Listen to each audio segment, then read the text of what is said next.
back to episode 20 of the East Coast Fitness Podcast. I'm your host, Mark Lewis. And today I do have two very special guests with me. I'd first like to thank them for their time because I do know how busy they are with everything that they got going on between like managing clients and just balancing their training. And I know how difficult it is to do so. So I really want to thank you guys for both your time. And I think it's only fair because I wouldn't do a very good representation of introducing you. So I feel like you guys should definitely do that for yourself. So you can introduce yourself to the viewers, and that would be great. Absolutely. Well, Mark, thank you so much for having us on. You know, it's a pleasure and an honor to be here today, and I'm really happy to chat. So, Jack, who are you? So my name's Jack, last name Radford-Smith, and I'm a dietitian and bodybuilder. So Tyarra and I recently graduated from uni in 2019 from a Master of Dietetics. Before that, we did a Bachelor of Exercise and Nutrition Sciences. And from an early age, I've just been passionate about nutrition and fitness. And what was interesting for me was basically just growing up and not really knowing what to do with nutrition, but just doing the best I could. And that would be basically from bodybuilding.com and some like Matt Erger's YouTube videos. And ever since then, my nutrition knowledge has grown to studying in it, not just researching it on Google. And here I am today. I'm very passionate about bodybuilding now as well, and online coach, dietitian, all that sort of stuff as well. Awesome. Yeah, so I'm pretty much in the same boat. You know, I've been an athlete my whole life, like playing pretty much every single sport under the sun growing up. But, you know, I just really found a love for just resistance training and being in the gym. It makes me feel so good, so empowered. And, you know, I've always been very fascinated and curious by how the body works, you know, and how it responds to different types of nutrient intake and different types of foods. And, you know, just how what you eat and what you put into your body every day, it really influences the way that you feel, you know, and the way that you can perform. And that's just always fascinated me. So that's why I decided to go down the same route as Jack and study a Bachelor of Nutrition and Exercise Science and then specialize with a Master's of Dietetics and, you know, and then really just bring it all together. I just found that studying all those wonderful things at university, we were able to apply them to our own training and nutrition and bodybuilding endeavors, which was so cool because there's nothing better than being able to actually, you know, put what you're learning into practice. So absolutely. And then, we're just both competitive physique athletes here in Australia and coaches as well, podcasters. It's a good life. So I just kind of want to back up a little bit. So in terms of competing, I guess I want to start with Jack first. So when was your first show, and like, did you, how many shows did you do before you realized that like it was like that was something you're interested in doing? And also, like, was it something that was running through your mind that you wanted to study dietetics, or was it something that like you competed a couple times and you realized that like it'd be great to kind of have a little bit more knowledge on nutrition, or how did that kind of work out for you from the competing side? Yeah, so I think the interesting thing is that Tyarra, we've been together now for 4 years, so a lot of the answers for me are going to be pretty similar to her. So, and the other factor is we're still quite young, younger than, I don't know, people might expect. So I'm 22, she's 23. So there's not that much time for us to like experience a lot of things and then say, oh, I did this wrong, I want to do dietetics now. So basically I graduated school and I went pretty much straight into exercise nutrition. And that was basically because we grew up, I grew up playing a lot of sport, and to be honest, I became a little bit obsessed with like how I looked, and not in the narcissistic way, more in like the typical teen angst way where you're worried about how you look and you want to change your body.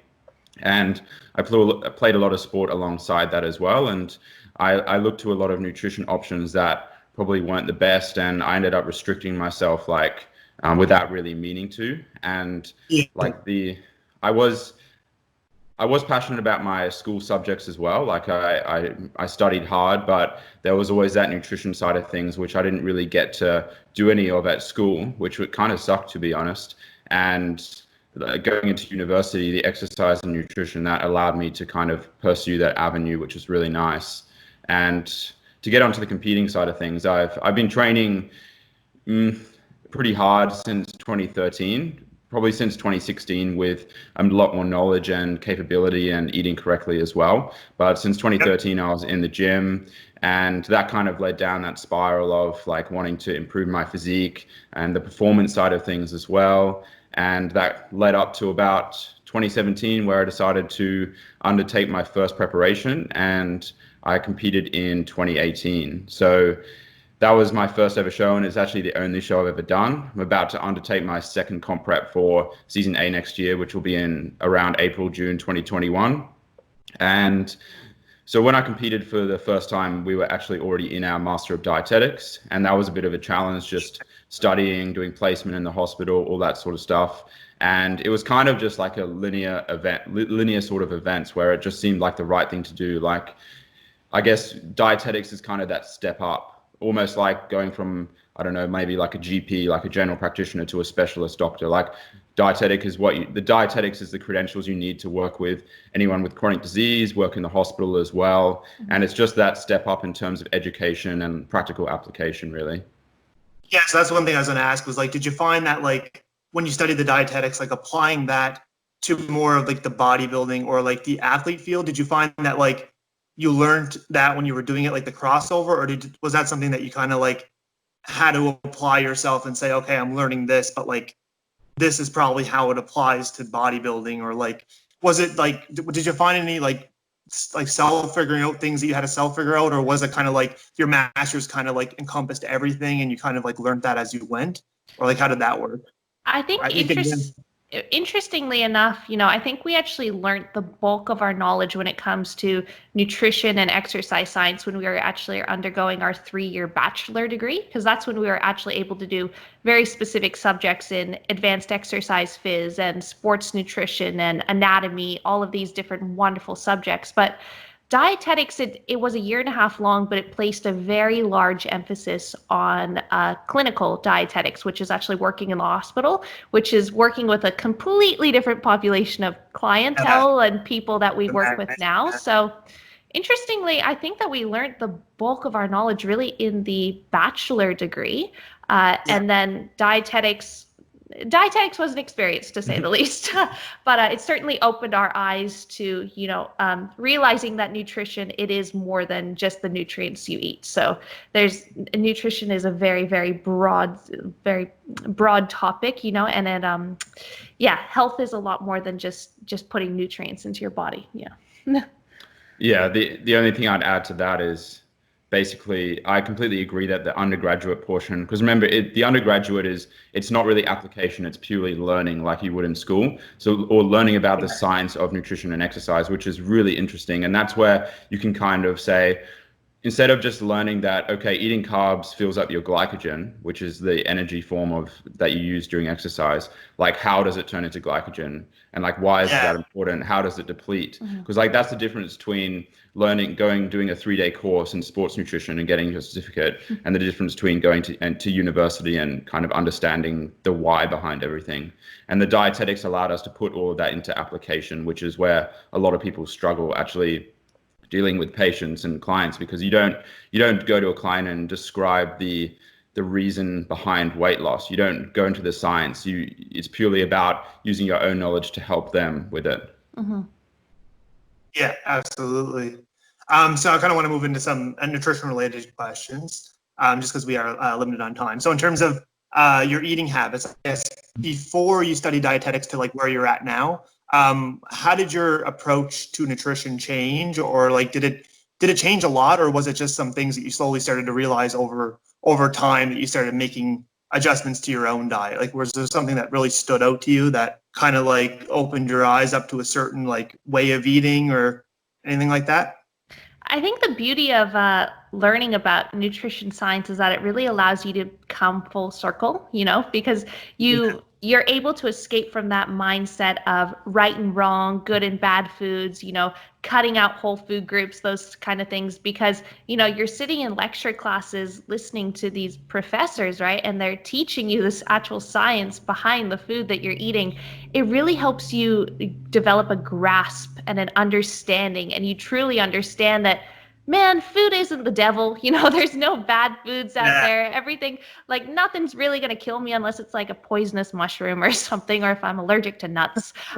So the wonderful thing is that it allows you to come full circle. And I think probably speaking on behalf of both of us, it's allowed us to develop a much healthier relationship with food and look at it from in a different lens rather than saying, okay, this is healthy and that's unhealthy, like I should eat that and I shouldn't eat this. It's like really allows you to develop more balance and variety in your diet, but while also applying the same fundamentals. So restrictive, whatever, right? Like I feel like people are like too restrictive, and like as soon as you see somebody including some form of junk food in their diet, they automatically assume that like they almost like judge you. Do you know what I mean? Like you have to eat 100% clean, and it's like I feel like that's a very misunderstood concept that like if you limit yourself so much to certain foods, then eventually like you're going to cheat, and then it's going to become you're going to have like not necessarily like an eating disorder, but it could lead to you going, instead of having a cheat meal, you end up having like a cheat day.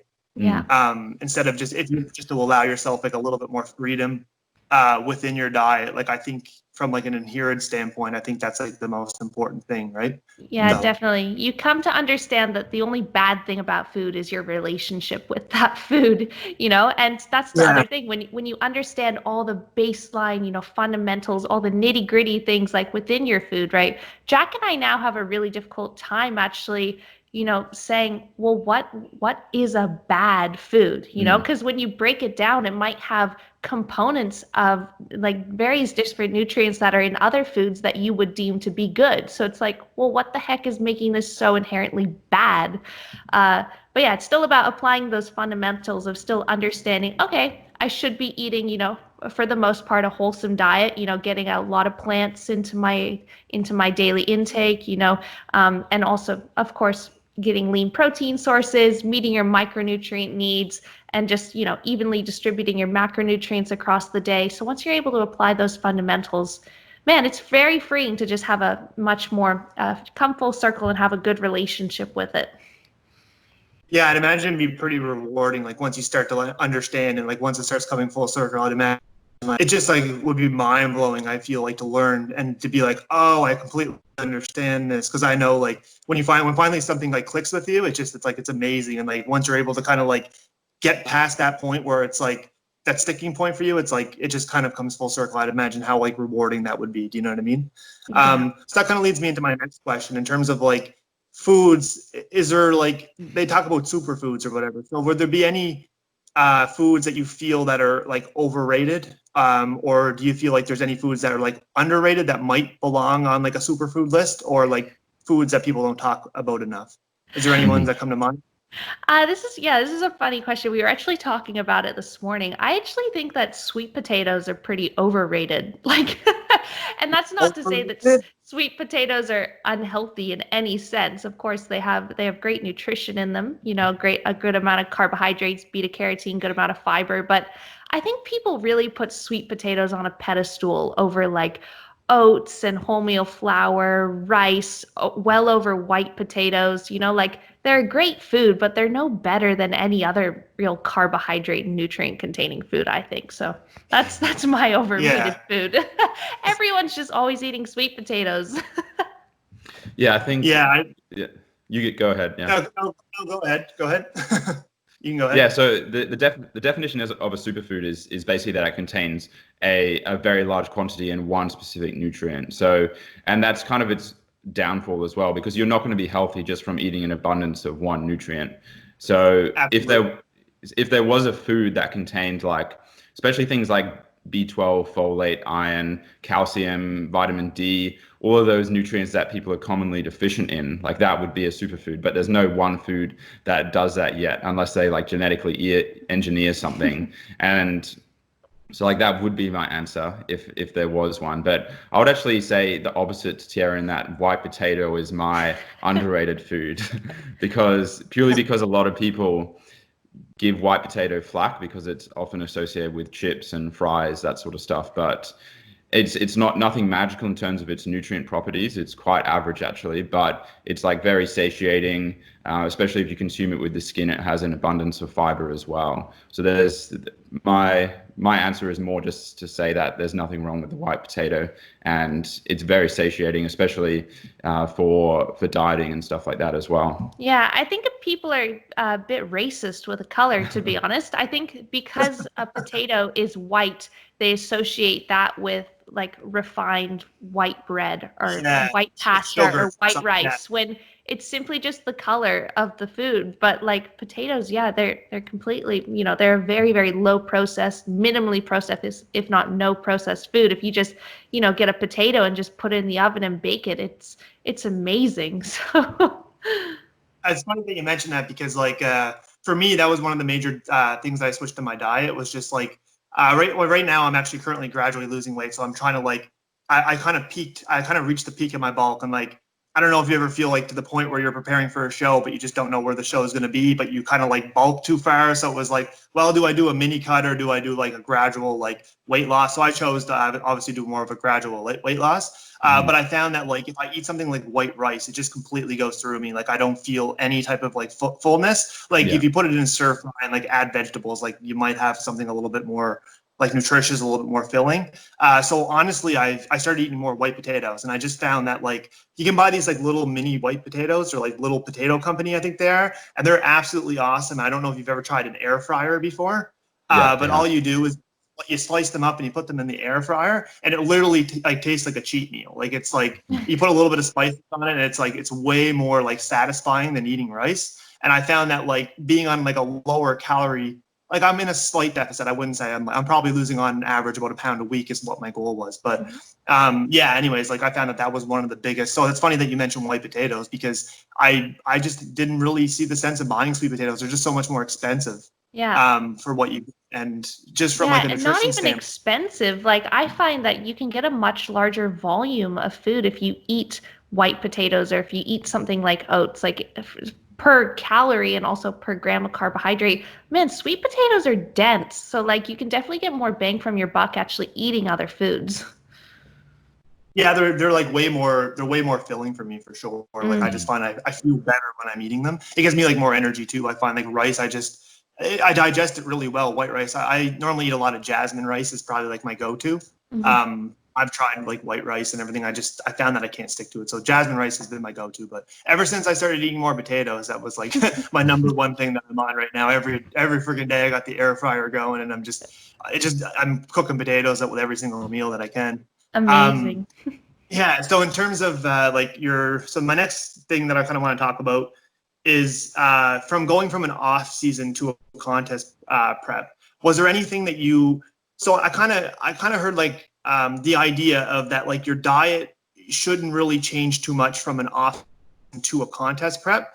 The notion is that you should just slowly start eliminating things. So like if you're having, let's say you have peanut butter in the off season, maybe go to a.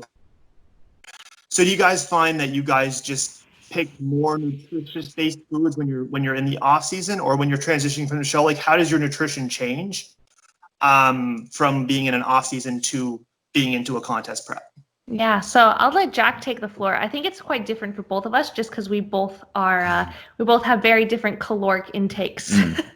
So yeah, it will depend on the individual. There's not really any right or wrong, but there are things that might work better depending on the individual. So for someone like me, who I eat about like 4,500 calories in the off season, so changing to prep, my diet probably midway through to the end of prep is going to look very different to what it does in the off season. So, and that's purely. I just want to say something just based on that, because so 4,500 calories. Do you feel like as you push calories up, do you kind of want to, each off season, do you kind of want to increase your calories above the 4,500? So like next off season, you'd aim for 47. Is it just to kind of get that like sensitivity to the calories, so then when you start to diet, you can diet on more calories? Is that the kind of the idea? Or do you find yourself like saying, well, I'm going to try, like, did you always start at 4,800 calories, or where was it the point where you got where it was like, I need to start pushing these calories in order to kind of see some type of improvement?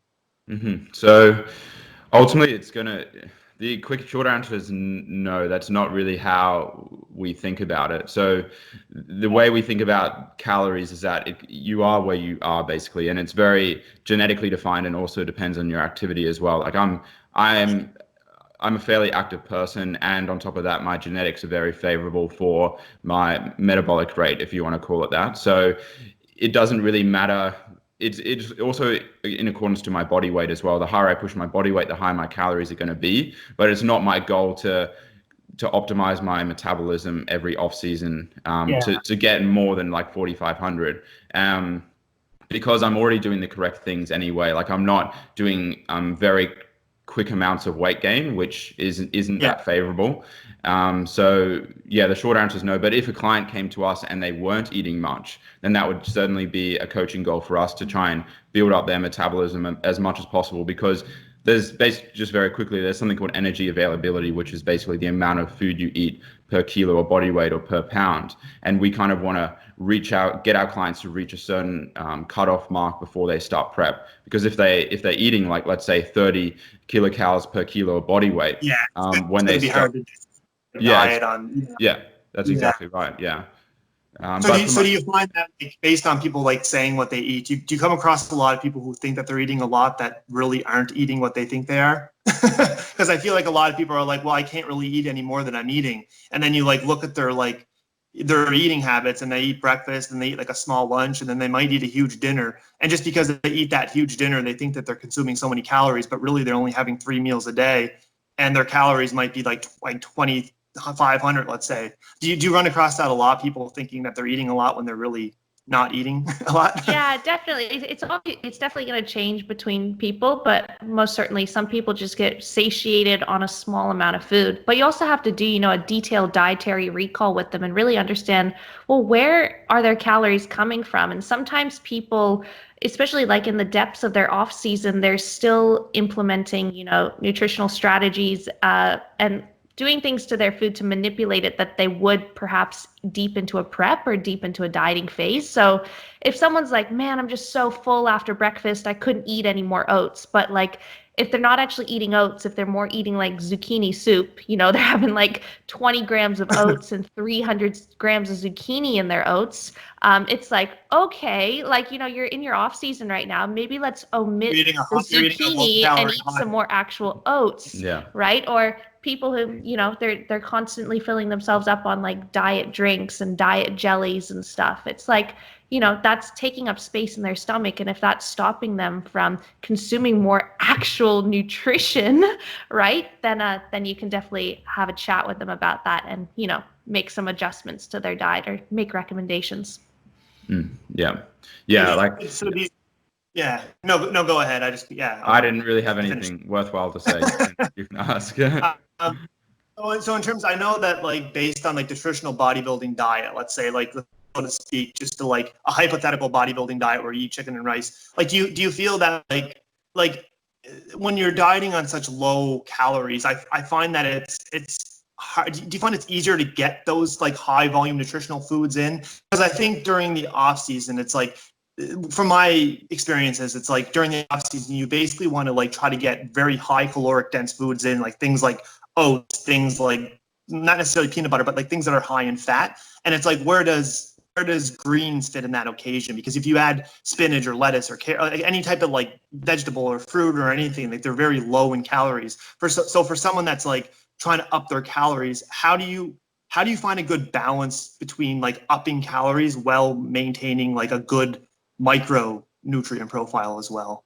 Yeah, so I definitely think there certainly would be some non-negotiables there. You want to ensure that you are definitely hitting your nutrient targets first. So ensuring that you are eating enough fruits and vegetables and whole grains, right? Lean meats, nuts and seeds, all that stuff before you start adding in more potentially less nutritious, potentially more processed foods. But that's the beauty about nutrition. Like if you truly understand the different types of nutrients in different foods, you can manipulate things. So for example, instead of someone sitting down to a bunch of right, a big salad just full of lettuce and, you know, spinach and celery and all this stuff, like these very low, high volume foods. Instead, you could have them eating great when you're dieting. yeah, you It's could have absolutely them great. eating more vegetables like, you know, peas and corn, or, you know, more like things like carrots, and obviously things like sweet potato and stuff. So these foods that aren't as high volume, they still have great nutrition in them, but they're a little bit more energy dense. Same with manipulating your fruit intake. So rather than sitting down to a big bowl of strawberries, right, rather have maybe some bananas and some dates and some pears, little things like that. And yeah, so Yeah, I mean, even to be honest, like you can tell Tiara and I have very different energy intakes. Because like if I sat down to a big bowl of sweet potato, like Yeah, I I wouldn't be got able to eat that that vibe. much. I'm not a big bowl, but like a little bit, you know, like Like it's not that hard. Like it's not, you don't like, the recommendations are at least 6 serves of vegetables for males, 5 serves of vegetables for females. But like 6 serves of vegetables, you can condense that so it's not that large of a volume of food. yeah, so like I'm kind of in the situation you described. Like for example, especially because we kind of focus more on carbohydrate intake and we keep fats on the moderate to lower Yeah, end. that's another thing I was going to ask about. Yeah, it Mm. was the carbs. So do you find your body just kind of works? Do you feel like that's a thing? Like, do you feel like when people say like you got to like protein, obviously, let's say it's got to be high if you want to like 1 gram per pound or whatever the recommendations is. But do you feel like when people talk about, oh, you got to determine which macro your body works best off, carbs or fat? Do you feel like there's an argument that some people work better off like maybe fat sources, or is it just kind of like, is that kind of like a bro science thing? Mm. I think that there is some individuality, but it's not as much as people might think. So some people not necessarily work better off fats, but they might just feel more comfortable having a slightly more moderate to high fat approach and more Yeah. moderate carbohydrate. But we got to remember at the end of the day that like carbohydrates are the best source in order to fuel anaerobic exercise. So, and resistance training is anaerobic. Yeah, absolutely. So I just kind of want to continue on the micronutrients. I just want to get your opinion. So like, remember, we're kind of discussing about like the off season having a hard time kind of getting the macros in. Do you feel like there's any like truth to like green supplements? Like, is there anything that like, it's obviously it's product by product, but do you think that green supplements would be a good alternative? Or is it just not the same to actually consuming? hmm So yeah, this is something we've answered like a few times before it's always a bit of a debate, but our kind of view is that green supplements are very similar to multivitamin tablets in that you're taking kind of an easy way out in a sense, and like we are still Yeah. very we strongly believe that most of your nutrition should come from real food. And I mean, you're having a very hard time if you can't consume your nutrients through food. Like, I would be very surprised if you can't do that, because there is always a way. And like, I find that it's all about being strategic. And what I do is basically I still consume nutrition sources during the day, but I'll have, for example, at breakfast, like a bowl of like a small amount of oats, like 50 grams, and then I'll have other sorts of cereal with it, which are more high calorie. And then in the evening, I'll basically have like all my serves of vegetables to ensure that I hit my nutrient targets. And that's also when I don't mind being as full. Like, I don't want to have like 6 serves of veggies right before I train because I'll puke it up. I would much rather have it in the evening when I'm about to lie down. Yeah, and I guess he's strategic in that sense as well, because, you know, rather than sitting down to a humongous salad the size of your head, you know, like he'll grate up like some zucchini and carrots and mushrooms and tomatoes and all these other vegetables, and, you know, throw that into a saucepan with his pasta and, you know, some pasta sauce and stuff. But like letting that simmer down, because those like carrots and zucchinis and all that stuff, it has a good moisture content. If you let it simmer down, it will lower the total volume of food as well. So like you don't have to sit down chopping on a carrot. But I'm just a huge advocate of food first, you know, not food only, but certainly food first. And I think, taking green supplements, you know, it's just usually just really, really high doses of things like spirulina and barley wheatgrass, you know, and they put a lot of really high doses of different like vitamin C and different B vitamins in there. It completely negates all the other properties of real food as well. Like, what about the fiber? What about the phytochemicals? Especially especially the skin of fruits and vegetables that are edible. That's where the highest concentration of nutrients are in fiber. Yeah. Yeah. I think that kind of like just plays on the word supplement, right? Like if it's a green supplement, then obviously any type of supplement, you should always like prioritize getting it through your diet versus like, and if you find yourself like having a very hard time, then you might want to like maybe consider it. But like what I used to do is I used to kind of do like my own homemade green shake. Like I used to take spinach and kale, and I used to just throw it in the blender with a little bit of almond milk. And because I always had a hard time getting vegetables in. Like I'm pretty sure a lot of people are in this boat, but like you basically just buy them and they'd sit in your fridge and they'd end up going bad. And then like I'm guilty of it, like I'll admit it, but like every single week, like I'd go down to Costco or whatever, which is like a huge wholesale store here, and basically buy like spinach, like 2 big things of spinach. And every single week, like I'd just obviously you can freeze them, but I never thought of it. And like every week I'd be like just throwing them out, you know what I mean? And I'd be thinking to myself, like, what am I going to do with these? Like, I need to start eating more, right? So I just got this idea of throwing it in a blender, and like, obviously it wasn't enjoyable whatsoever. It would just tasted like green sludge, right? Like it was just kale, spinach, and a little bit of almond milk. And every now and then I'd put like some protein powder in there, just like some vanilla protein powder in there, just to kind of give it some, maybe a little bit of honey or something. But it was a way for me to get my greens in, and I didn't really a lot longer than I did for vegetables, but it was something I still kind of, you know what I mean, threw out the window eventually, because it was something that I had in my diet where I never enjoyed. So I think that like finding ways to include vegetables into your diet for ways that you enjoy them. And I think that like finding like stir fries or recipes and just like anything that you can slowly add vegetables in over time versus having to force feed yourself. Like you said, sit down with a huge plate of like spinach at the end of the day. It's like, obviously it's not going to be appealing, but it's like with anything, if you add it slowly over time within your diet, if you add a little bit of spinach to your eggs and you add a little bit of kale to your lunch, it's like over time, it like slowly adds up. I think it's kind of daunting for people who are like not used to fruits are delicious. Like I have no problem eating fruits, but like vegetables, when you think about like having to get it in, you're just looking at the plate and you're like, wow, that's so high volume. Yeah, absolutely. Yeah, very strategic for sure. Trying to blend it into things, cook it into things, just cook it down, make the volume smaller. And then that's the great thing. If you're in that situation in an off season, then you have a lot of tricks up your sleeve when you start to diet, and you can start to make, your meals a lot more voluminous by bulking them up with vegetables. So. Yeah, I think the best way to enjoy vegetables is start dieting. And then, I mean, if you're not hungry enough to start eating vegetables, then you haven't been dieting long enough, I think. But I'm not going to lie. I think a part of being a good bodybuilder is having a good appetite. Yeah. Absolutely. Yeah. Like it's like, you think of all those like pro bodybuilders that eat so many calories and they literally eat every single like 2 hours in order to get their meals in. And like, even you like eating on 4,500 calories, like that would be a tough stretch. I think the most that I got up to was probably like 3,500 calories. And like, I definitely had a lot more body fat than I wanted. But I was maintaining that pretty good for 3,500 calories. And then as I kind of went on, I just kind of like dropped my calories slowly. So that's kind of the next thing I kind of want to move into. It's just like from a peak bulk, what do you, I feel like when I first, so just to put this into perspective, I competed in my first show. I did men's classic physique back in April, so it would have been April 2019. And I competed as a natural. I'm 100% natural, but I competed in an untested show. So everybody there was obviously leagues above me because they've been using whatever they're using. But I did, so to give you a perspective, I lost like, I want to say 50 pounds in like 13 weeks or 14 weeks. So I was on like a crazy diet. I definitely lost a lot of muscle.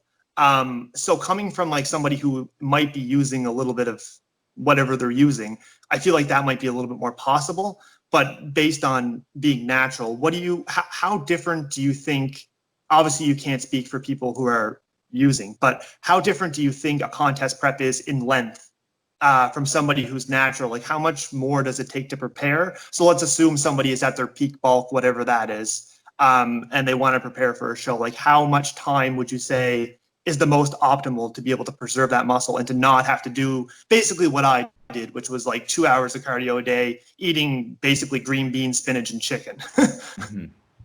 Yeah, so neither of us will pretend that we're in any way qualified to talk about the non-tested side of things and the preps there. Yeah. But from anecdotally, what we've seen so far is that, yes, they do take shorter contest preps usually. And just to brush the surface, that might just be because they're able to like gain muscle and lose fat simultaneously in that period. They might spike up what they're using to kind of improve that anabolic effect throughout a contest prep. But to go on to the natty side of things, which is definitely our field of play, it ultimately pretty much entirely depends on the individual. Like we typically, for all of our clients, go anywhere from 20 to 25 weeks usually. And basically, as you alluded to yourself, we make sure they have a very good starting point, and that'll usually involve a mini cut, probably like anywhere from like 2 to 5 months before, followed by like a slight surplus or maintenance phase. And then they're in the perfect position. Diet before the diet. Yeah. And there's actually been a lot of like studies on that recently, like with diet breaks and like athletes or whatever. There's been shown to be like, I forget like some of what they concluded, but they feel like diet breaks might be like very beneficial from like a weight loss standpoint and to be able to preserve your muscle, and also from a mindset too. Like I feel like for me personally, like I didn't even have time to think I was dieting because it went by so fast. Like as much as you're dieting, like as long as you fill your time, like I mean, I was picking up habits that I never used to do. Like I was playing video games. I was basically trying to do anything to like preoccupy my mind to like not be in the kitchen and not be around food. But yeah, I think that's like a huge thing. It's just like taking your time and incorporating like diet breaks and like still having like some sort of cheat meal. But obviously, like when it gets to the end, it's like, do you know what I mean? Like you need to put in the work to kind of get to that lean to be able to get on stage. And like I said, everybody's different, right? So. Yeah, so that's the benefit of starting early rather than late, you know? It's always nice to be ready early rather than to be to not be ready at all. And the thing, you know, when you think about it, right? Like let's say that, you know, someone did a 20-week prep instead of a 15-week prep. They might approach that from a sense of, okay, you know, I'm going to do a 15-week prep so that I have an extra 5 weeks of gaining, right? But we have to think realistically, especially as natural competitors, how much muscle can you actually gain in 5 weeks, right? Like how much progress are you realistically going to gain in just over a month? Like it's not going to be that significant. But if you look at it on the intermediate advanced, right? Like if you're a beginner and you're kind of building muscle a little bit quicker, but for somebody who's like an intermediate or advanced, like it's going to be it's almost going to be not noticeable. Yeah, exactly. You know what I mean? In some regards. It's not going to be noticeable. It's going to be pretty insignificant. But if you look at it on the flip side, and let's say I gave you an extra 5 weeks to diet, you can lose a significant amount of body fat. So it's much... Or not lose a significant amount in a good way. Slow it down.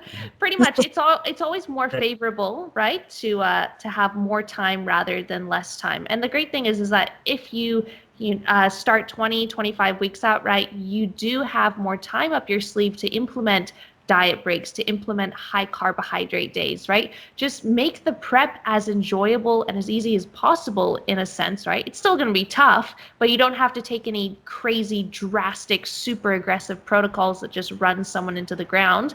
And it's not like obviously from a mental standpoint, but the main thing here is we're really trying to preserve people's muscle because we work so damn hard for our muscle, and I'll do anything in my power to try not sacrifice any of it, and training performance as well. So it really pays off to just have a few extra weeks, you know. So another question that I kind of had was like, you guys do coaching, and obviously you probably coach different clients.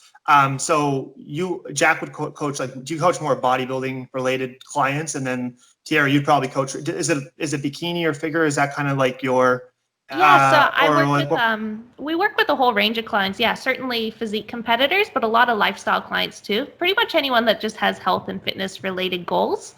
But I would more so do bodybuilders. Tyarra would do bikini, fitness.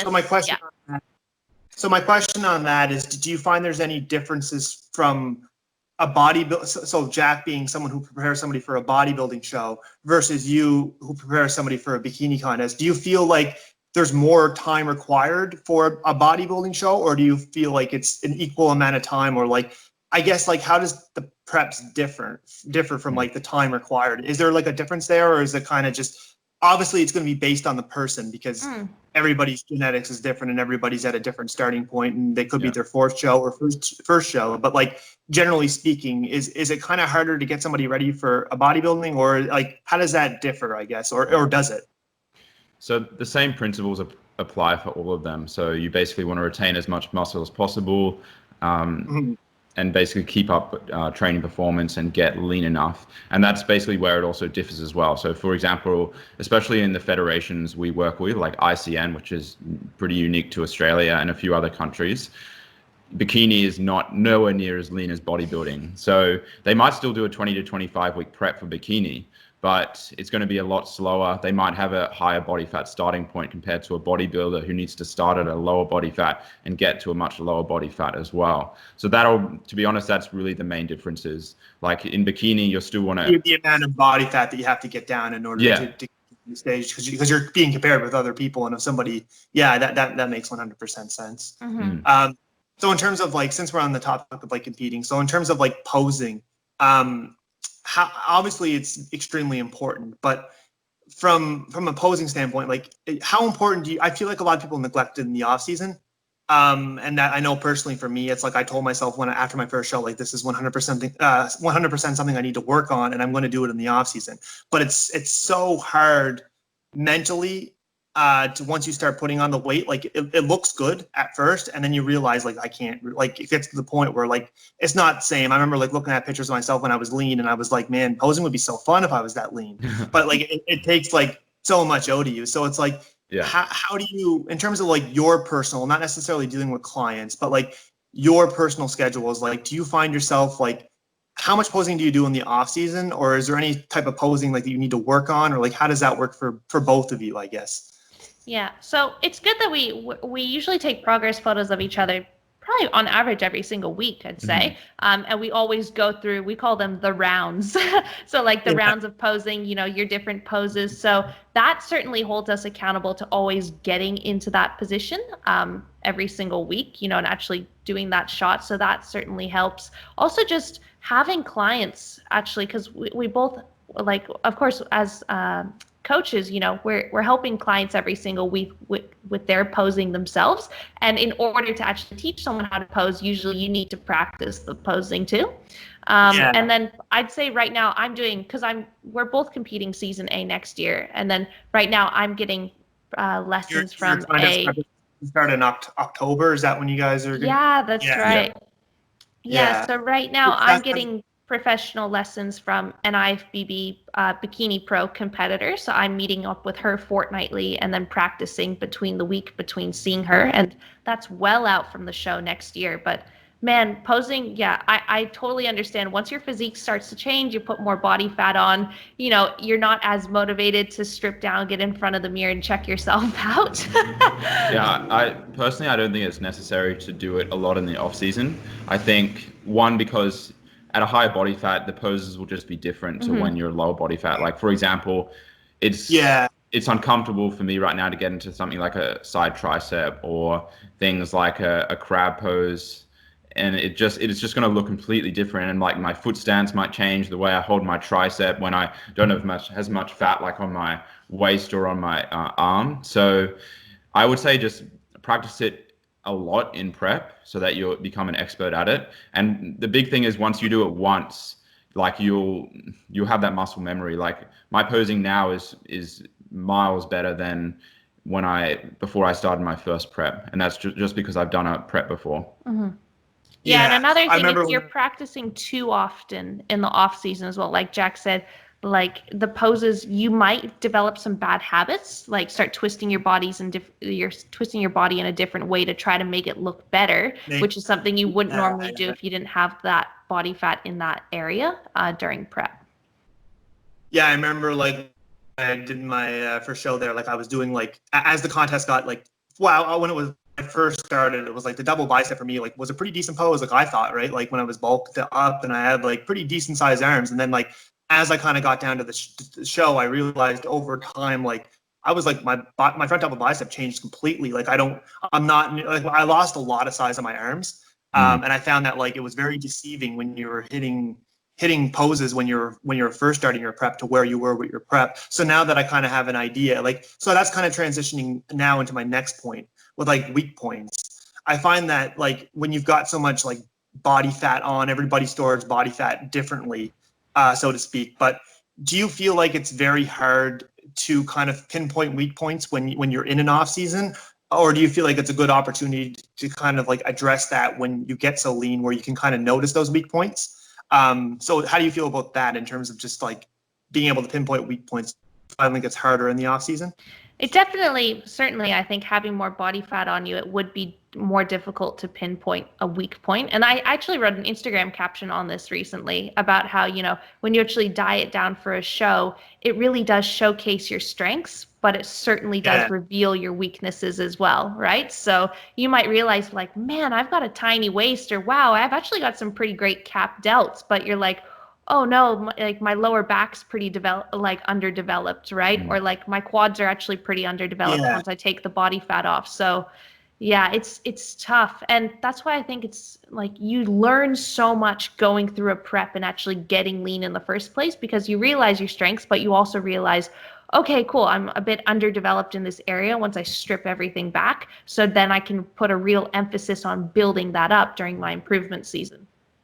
Yeah, 100%. And I think it is possible to see your weaknesses in an improvement season, especially if you still are moderately lean, but definitely going through a prep or even just getting leaner in general, certainly identify them, and having someone who might be more experienced than you, or even like someone associated with bodybuilding, they might be able to give you a much more helpful answer. And I mean, like for example, for me, going through a prep kind of cemented for me that, okay, my lower body was actually probably better than I thought, but my back was kind of very poor compared to the rest of me. So that kind of set the...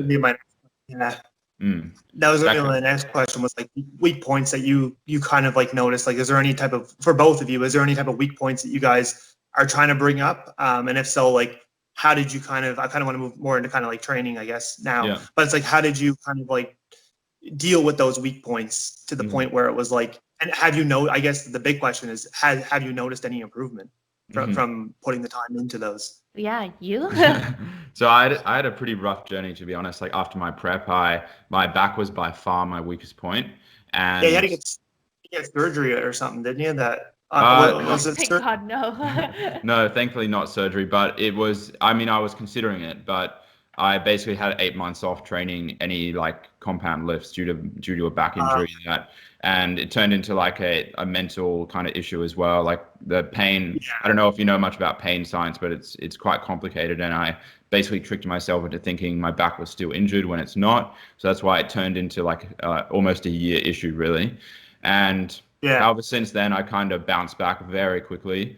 And like I went from 80 to 90 kilos probably in like 8 or 9 months, and kind of regained all my lost muscle mass and prioritized things like RDLs, barbell rows, T-bar rows, back squats again, which was amazing.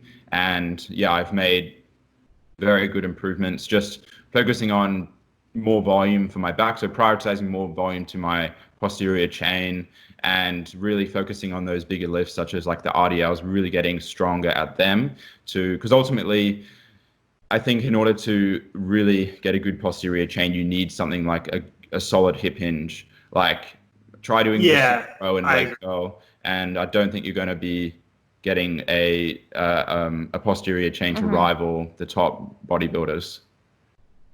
Do you feel like there's any like merit to doing like rack pulls over deadlifts? Like, do you feel like it's kind of like, obviously it's an alternative, but do you feel like it is an alternative, or do you feel like there's a point where you, in order to kind of get past that limit, let's say your back was a weak point, do you feel like deadlifts is like really the only solution? Or do you feel like if you were to pair rack pulls with some like hyper extensions with some like weighted height, like do you feel like there'd be some type of way that you could kind of not do deadlifts? Or like, how do you feel about, I guess what my question is like rack pulls, do you feel like they're like an effective exercise for that? So no, I don't think rack pulls are that good, and just purely because the stimulus to fatigue ratio is very low. So you get a decent amount of stimulus, but you also get a shitload of fatigue. And especially for someone like me, where I have to be careful with my lower back, because it's still, I wouldn't say I'm prone to injury, but I just have to be wary in terms of how much I load it. And if I do rack pulls, that's going to pretty much like wipe me out for like a week. And same with deadlifts. Yeah. I don't even deadlift. I do RDLs, but my RDLs are high. Like they're like yesterday I did 170 kilos for 2 sets of 10, and that kind of rivals what a lot of people are deadlifting anyway. And so I would still just focus on something with deadlifts are great, and especially if you can do them without kind of killing yourself and wiping yourself out for like 5 days to come, then they're an excellent exercise. But there might be some things better for you depending on the individual. So for me, it's RDLs, but I just don't think rack pulls are that great in terms of the amount of fatigue they accrue. Yeah, especially, and when you think about, when we need to build muscle, it's great to take a muscle through, a full range of motion and, the eccentric and the concentric contractions. Like rack pulls, to me, you're certainly shortening that range of motion. And to me, it's kind of just like moving a weight A to B kind of thing. So, yeah, certainly incorporating another hip hinge where you can really get a fantastic range of motion. Something like stiff leg deadlift is great as well, which is very similar to RDL. Yeah, stiff leg deadlift, RDL, and most certainly trap bar deadlift is good. And conventional deadlifts, of course, if you can handle those. What about you, Tyarra? What weak points for you? What kind of weak points you're kind of focused on? Just trying to bring up. Most certainly mine would definitely be my lower body, because, I do come from a background of a lot of long distance running and just doing a lot of like cross country half marathons, right? I just really feel like I just developed a heck of a lot of type 1 fibers and very endurance based. And yeah, I really just kind of stripped away a lot of muscle that I had in my legs from all those years of running. And that was quite a number of years ago, that was about 5 years ago. And I've been building up ever since, but it's always been a challenge for me. So certainly my lower body, particularly my quads. So like my hamstrings are pretty strong, and definitely my glutes, they've both come a very long way, again, from Jack getting me on the RDL train and doing a lot of hip thrusts and lunges and plenty of different types of hip hinge movements there. But most certainly biggest area for me would be my quads. So right now I'm actually trialing out a full body split, and I'm actually doing a bit of quad volume every single day. And I'm actually receiving fantastic results from that, which is really good because it's good for me because I come from an endurance background. I have really good recovery rates, but I'm just finding that if I do a little bit of volume every single day, I'm getting a good quality volume, but I can recover to the next session so that I can hit that muscle group again. So increasing my quad volume and training my quads 5 days per week right now, they certainly look a hell of a lot different than they did about a year ago or even 5 months ago. When I ended prep 5 months ago, and then I've entered my improvement season now, really ramped up my quad volume. Yeah, they're certainly growing, and I'm excited to reveal them on stage next year and look very different. So, but that's the beauty. That's the thing why it pays off to go through a prep, because it really does showcase, what do you really need to work on here? So what kind of exercises are you doing the same? Did you find any different exercises that you kind of like are like, oh wow, I respond really well to this? Are you trying out any new exercises, or are you basically just like doing more of the same exercises, just increasing the frequency? Yeah, so it's a bit of both. So I've certainly increased. So I'm doing a lot more leg press and also single leg press, also things like lunges and Bulgarian split squats, and pretty much doing leg extension every single day. So a combination of all of those, and it's working a treat right now. So it's good. I just want to get both your opinions on, so someone that's an intermediate lifter. I just kind of want to discuss like following a structured program versus like instinctively training. I feel like there's like, for me personally, like I've always kind of went on a program and then I was like, you know what, I just kind of want to go through it and based like how I feel, but I always prioritize and I always progressively overload to the point where like I remember my numbers and I'm like, okay, I'm going to try to like progressively overload in some aspect, because there's a bunch of different ways you can do it, obviously, than just adding weight. But I think that like from a training program perspective, do you feel like instinctively training, do you feel like that is the same if you were to kind of have a general idea and kind of some knowledge on which exercises to include? Or do you think that like following a structured program, like if you were to compare the two, do you feel like you get way better results following a structured training program, or if you were to kind of like instinctively train, I guess? I'm going to say right off the bat, I'm a huge advocate for following a structured program, because I've certainly been victim in the past to kind of just going into the gym and training what I feel like. And even if I'm training a similar muscle group, like I'm like, okay, cool. Like I train legs this day, or I train upper body this day, right? And even if I did similar exercises, like right now, Jack and I, we track everything. You know, we track every exercise, the amount of sets, the amount of reps, the exact weight. And if you can really write all those things down and have a clear vision of exactly what you're doing, you can set yourself a new target for the next week. So like, let's say that Jack got 2 sets of 9, right, on his RDLs the week 10. prior. Sorry, like the week prior. Oh, then he right. sets himself a goal. Okay, cool. Next week, I'm going to try to lift the same weight, but get at least one set of 10 and 1 set of 9, or maybe 2 sets of 10, even 1 extra rep. One of the definitions of an intermediate lifter, as opposed to beginner or advanced, is making those progresses week to week. Whereas beginner is more so session to session, and advanced is maybe like even every month or every even training block. So we're still definitely intermediate lifters. So in order to see those small changes, I think, sure, some people might be able to remember them, but if you're training 5 days a week and you have like 6 exercises per session, that's 30 exercises. And if you can remember every single rep change in each of those exercises, then good on you. But I mean, I wouldn't be able to. Yeah, it's too tough to remember, like, okay, on incline chest press last week, I got a total of 34 reps, right? This week, I'm going to try to get 35. It's really tough. And like, we've all fallen into that trap before, you know, of like, you're not tracking your training and you've been shoulder pressing the same weight for 3 months and you never even question yourself. You're like, why am I still shoulder pressing this weight? Why haven't I tried to jump up weight? Because you fall into that habit. So, yeah, I've certainly gone through both for sure, doing more unstructured training, kind of just freestyling it still. And I would consider that more, I was exercising, but I wasn't really training, if you know what I mean. It wasn't until I started tracking everything and really making sure I progressed session to session, week to week, or at least pushing myself to, that I started seeing really good results. And I think you're certainly the same. For sure, yeah. I think you make a pretty good point with like advanced lifters. Like progress like becomes very hard to notice like as you kind of progress. Like I would consider myself like an intermediate lifter. I think I transitioned from I don't know how you classify that, but I'm definitely not an advanced lifter. But I feel like in terms of like seeing progress as you progress, like it becomes harder and harder to figure out, like you mentioned before with the shoulder press, like sometimes just like getting an extra rep, you know what I mean? If you're shoulder pressing like 60 pounds or whatever it is, like getting that extra rep, that's like a rep PR. But like if you didn't track that, and I think a lot of people have more in them than they give them credit for. Like I think a lot of people will do like 10 reps and they're like, well, you could have got 11, but like if you were following a program, you wouldn't have got 11. You would have went up in weight and then you would have been, you know what I mean? So it's like, I think that having that structure, I think a lot of people get settled on just getting too comfortable, and they want to end up going into the gym and doing something that like they think is hard, but really, you know what I mean? It's like an RPE, like set or something. Yeah, actually being able to push themselves.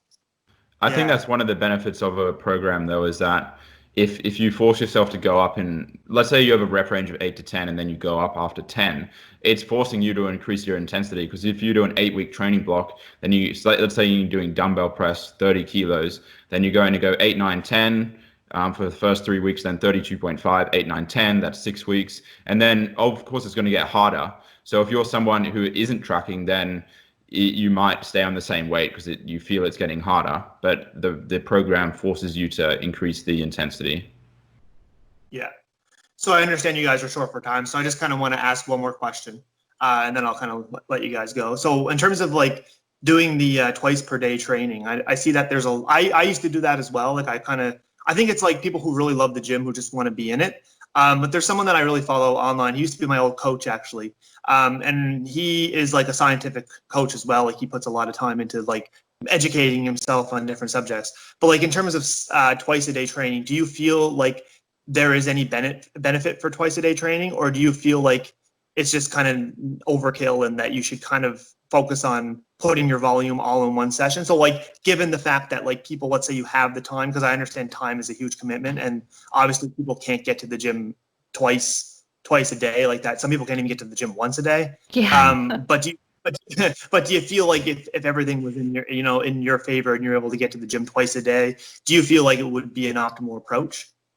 Yeah, so I certainly think there is a place for 2-a-day training, but like you said, the first thing is this something you can commit to, right? So that's the thing. It Yeah, has to yeah. be right off the bat, you can fully commit to this, that you can make it to the gym twice per day, 4 or 5 days per week. The benefit of twice-a-day training really comes down to getting in really good quality training volume. So That's for a lot of people, they'll go into the gym in the morning and they'll do maybe 2 or 3 lifts, right? Usually they're compound lifts in the morning. So let's say that it was a leg day, right? Someone goes into the gym and they do some squats and some RDLs and some hip thrusts, right? And then they can go home for a few hours, have a few meals, do some work, and then they can come back later in the afternoon and they can do some leg curls, some leg extensions, some hip abductions, calf raises.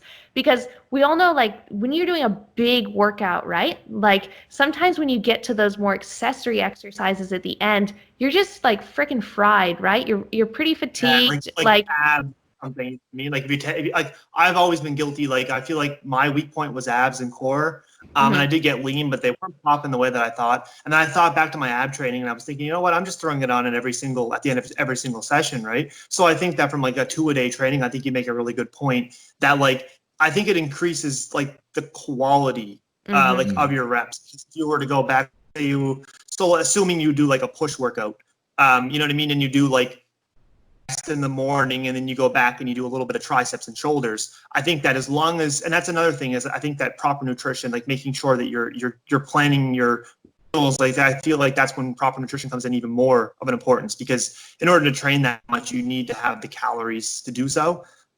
So I think that like if you were constantly tagging something on at the end of your workout and you're not seeing any improvements, I feel like you said, I feel like the quality of your sets and from a volume management, like you're not like you're not just so like tired from doing your heavy lifts that you're like, okay, well I got to do lateral raises, and you end up just like not doing them the way that you know you should. You know what I mean? So Yeah, exactly. You're a lot fresher, so for sure you can give a lot more to that set, and that's the thing though. Like, it's not about necessarily increasing your total volume drastically. Like, volume will go up a little bit, obviously, especially volume load, if you're able to lift a little bit more weight or do a few more reps because you're just fresher on a leg extension in the afternoon.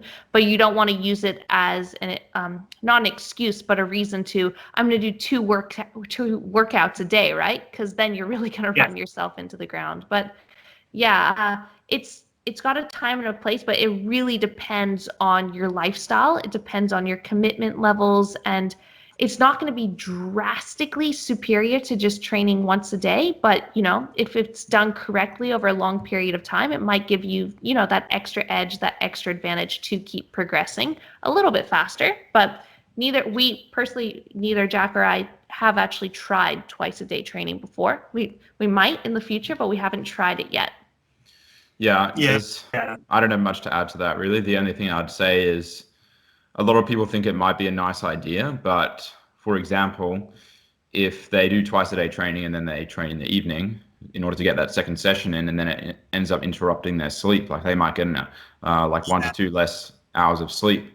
Like that, to me, that already negates the effects or benefits of doing twice-a-day training if you then therefore compromise your sleep, especially if you're having like caffeine prior to that second session.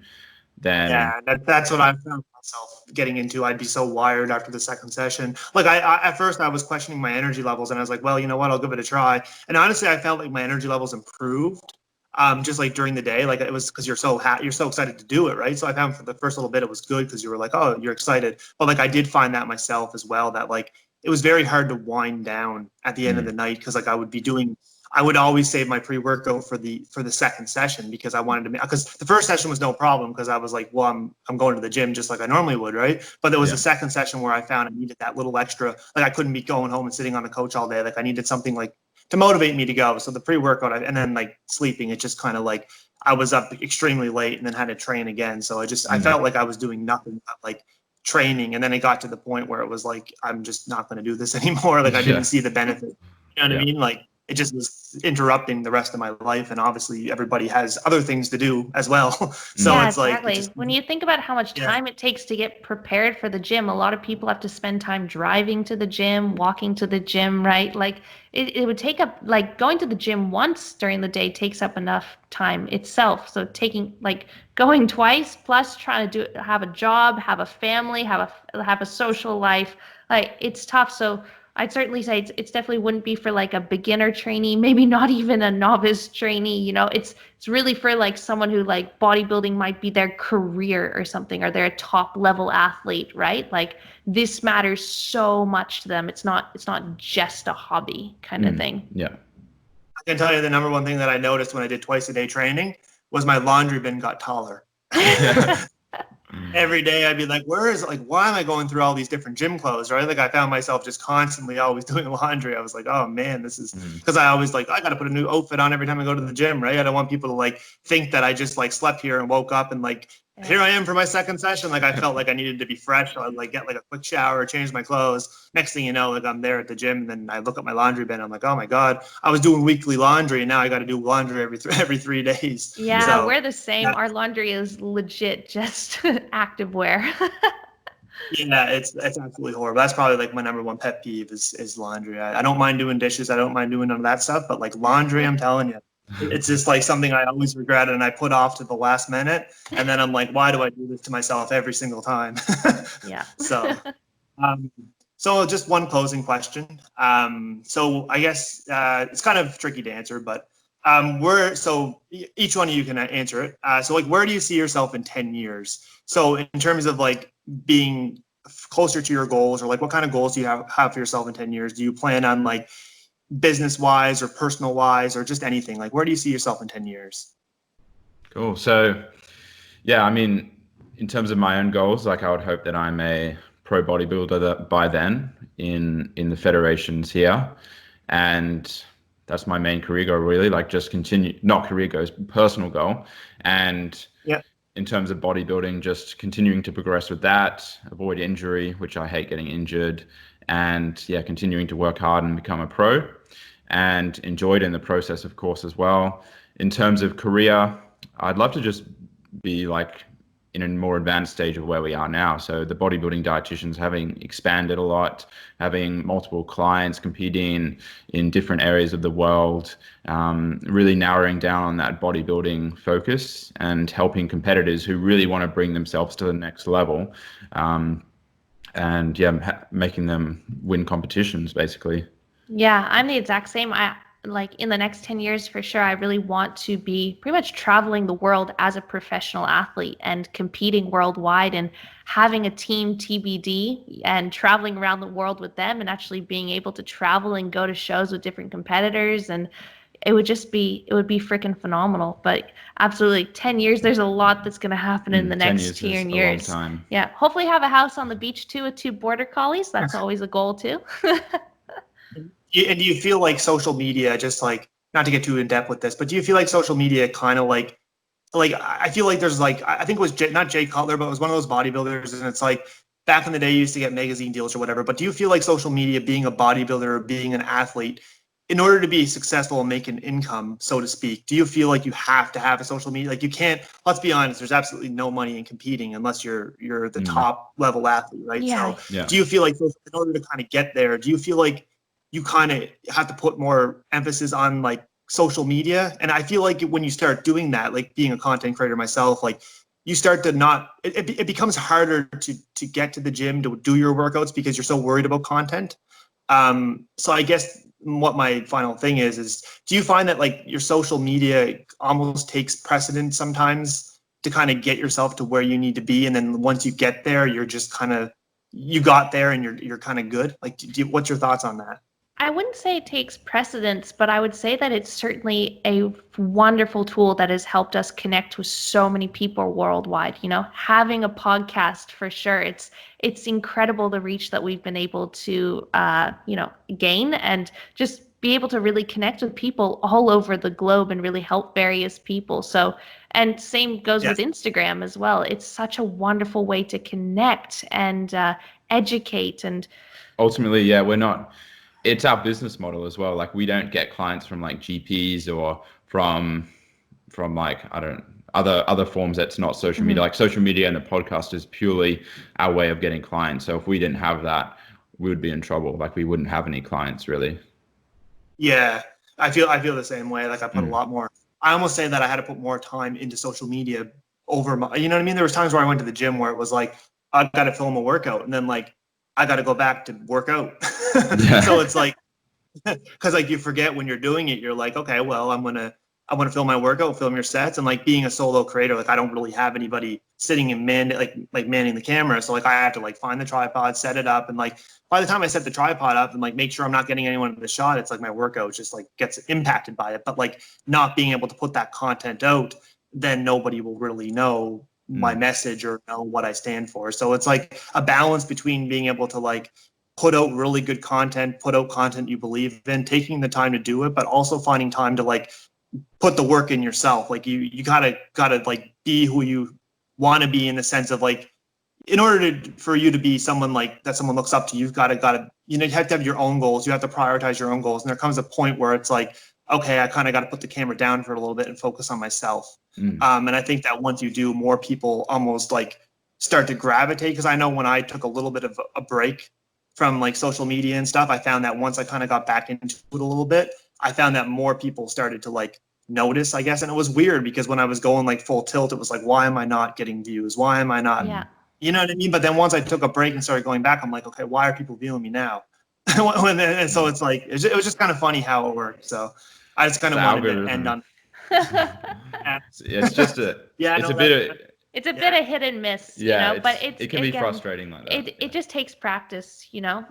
So yeah, it just takes practice, and you know, the more that you do something, the better that you get at it, the more confident you get at it, the more efficient you are. You know, I know that when we used to record podcasts and editing podcasts, like it would take us way more time than it does now. It's the more you do it, you know, you just get more proficient. Same with the more often you'll film yourself in the gym, you'll realize the best camera angles, you know, you'll realize the best time to go to the gym, so that you can really coincide things side by side, make it more efficient, so that you can do your workout at the exact same time as filming your content. So just takes practice, right? Yeah, and I think that's what draws the line between those people, right? People that stick to it, and you see some people that pop up on YouTube and you never see them again. So I think that with anything that you do, you just need to find a way to make it work and stay consistent. Yeah, I think that's the biggest thing, right? So I want to thank you both for coming on the podcast. And obviously, I had a lot more things that are planned. There's lots of things I'd like to get into. So if you guys do want to come back, you're more than welcome to come back, and we can kind of dive into some other topics. But yeah, I really appreciate it. The time is definitely much appreciated, and yeah, I look forward to releasing it. So I'll let you know when I plan to release it, and we're going to go from there. So is there anything you'd like to say, like in terms of showing out your coaching or any type of services, or where people can find you? Yeah, so thank you so much, Mark, you know, for having us today. It's been a blast, and absolutely we'd love to join you again and have another chat. This has been really great. If you guys want to find us, you know, you can always check out our podcast just by searching The Bodybuilding Dietitians on any major podcast app. We're also on Instagram under The Bodybuilding Dietitians, and you can also find us on our website at www.thebodybuildingdietitians.com. And then Instagram handles, mine is at Tyarra Nelson, so TYARRANELSON. And mine's Jack.Radford-Smith. Yeah. I'll throw up all the links so people can find you, and I definitely highly recommend for you guys to check these people out, because when I stumbled on them, I just honestly couldn't believe like how much information they have. Like they're a wealth of knowledge, and like just based on like being free information, the podcast, the questions that you guys answer, and the kind of like the updates, I feel like that's very important, because you kind of put it into perspective to kind of say like, well, this week wasn't what I planned it was, or like it kind of like details the ups and downs. And I feel like there's a lot of people out there, they only put content out when they like feel like it. So I highly encourage you guys to check out The Bodybuilding Dietitians. It's an awesome podcast. And if you are doing a lot of driving like I was, I literally had it on every single drive. I actually started from, I'm the kind of person that's so like meticulous with things. Like I didn't watch your most recent episodes because I wanted to watch like all your episodes. So like like, so when I actually started, I found your podcast, like, I forget when it was. It was like definitely a couple months ago, I think. But like, I was like, oh, sweet, this episode's awesome. Now I got to like watch from episode 1. So like, I literally started like watching. So I don't know if you noticed your views or anything, but like, I started from like episode 1 and just like slowly started like, I wanted to like get to the present, right? Wow, I even because we've got so many now. Like I even forget what we've our said. life changes with that. It makes sense because like a lot has happened in that time. So starting from episode 1 chronologically is the best thing to do. But our expertise. I remember when you guys went on the holiday or whatever. When you guys went on vacation there. Yeah. I forget where did you guys go? I forget where Thailand. you went, but yeah, I think that's kind of where I left off with the podcast, and you guys were going on holidays, and then after you got back, you did your little wrap up. But yeah, no, that's awesome. I think it's absolutely great what you guys are doing, and in terms of like even putting content on Instagram, I think that like always seeing awesome stuff like food and different things that you guys are doing. So definitely keep up. And I'm sure we'll chat soon. And as I do with every other episode of the podcast, don't forget to be inspiring, stay motivated, and continue to push your limits.